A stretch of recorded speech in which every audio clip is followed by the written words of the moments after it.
La indignación se apoderó de mí a causa de los impíos que abandonan tu ley. Reina Valera actualizada. Dios habla hoy, dice: los malvados que abandonan tu enseñanza me llenan de furor. Traducción lenguaje actual. Dios mío, yo nunca olvido tu palabra eterna, pues ella me da consuelo. Los orgullosos me ofenden, me molesta saber que esos malvados no siguen tus enseñanzas, pero yo las cumplo sin falta. Salmo 119, versículo 53. Hemos visto cómo David lidiaba con la aflicción y las burlas. Nos ha enseñado a llevar la palabra de Dios en oración delante de Dios y poder recordar lo que Dios ha hecho en el pasado. Estas dos condiciones no son nuestros únicos enemigos en la vida. A veces la vida misma nos abruma.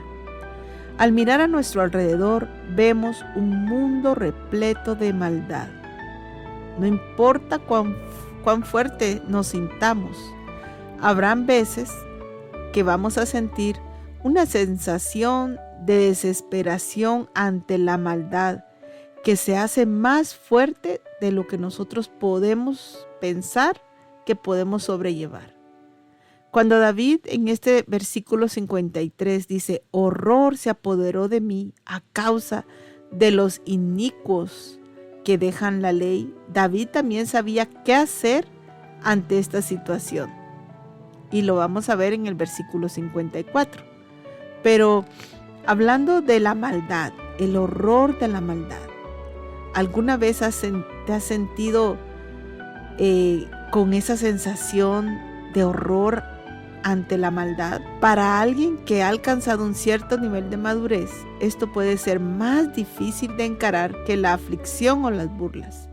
Es precisamente nuestra sensibilidad espiritual lo que provoca en nuestro interior la repulsión ante el pecado. David amaba a Dios tanto que no podía evitar el sentirse apoderado por el horror al ver a aquellos que abiertamente violan la verdad divina. Esto contrasta agudamente con muchos de nosotros que hoy en día nos hemos acostumbrado a la vileza que nos rodea. Es necesario establecer un equilibrio muy delicado. Nunca podemos llegar a pensar que el pecado es aceptable. Ningún creyente no puede transigir con el pecado, jugar con el pecado.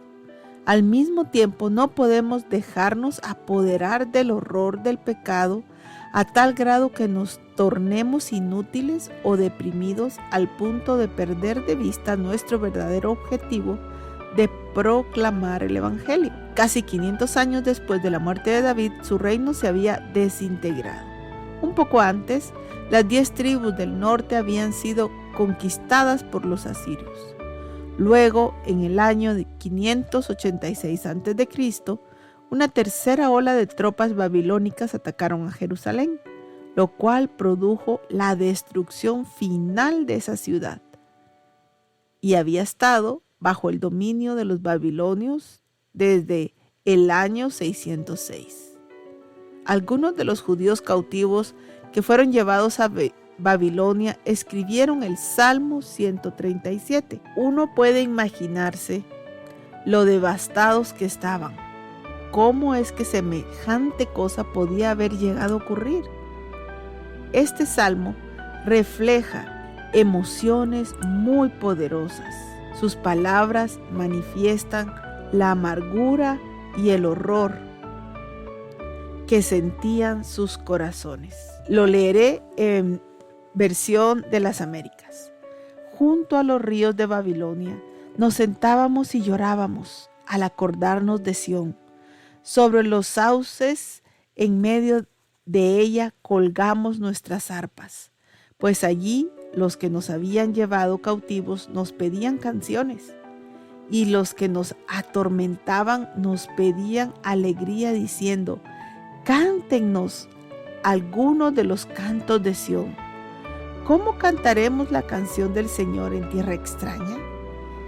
Si me olvido de ti, oh Jerusalén, pierda mi diestra su destreza. Péguese mi lengua al paladar, si no me acuerdo de ti, si no enaltezco a Jerusalén sobre mi supremo gozo. Recuerda, oh Señor, contra los hijos de Edom el día de Jerusalén, quienes dijeron: arrásenla, arrásenla con sus cimientos. Oh hija de Babilonia, la devastada, bienaventurado el que devuelva el pago que nos pagaste. Bienaventurado será el que tome y estrelle sus pequeños contra la peña. Estos cautivos habían obedecido los primeros 2 principios que aprendimos. Habían recordado la palabra y recordado las poderosas obras antiguas.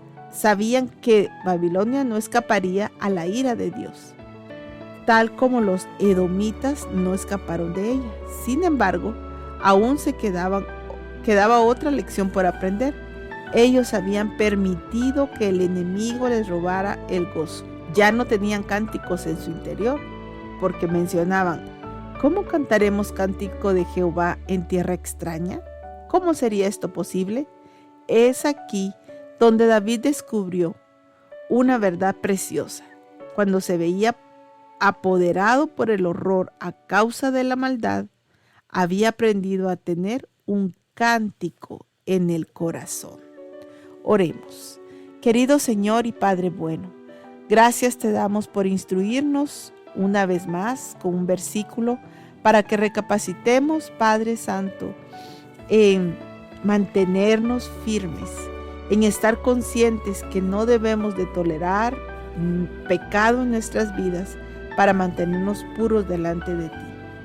Gracias, Señor, por acordarnos, por ayudarnos a tener siempre presente que tu palabra nos anima, nos insta, refuerza ese compromiso que tenemos. Toma el control de nuestras vidas y te lo oramos en Jesús. Amén.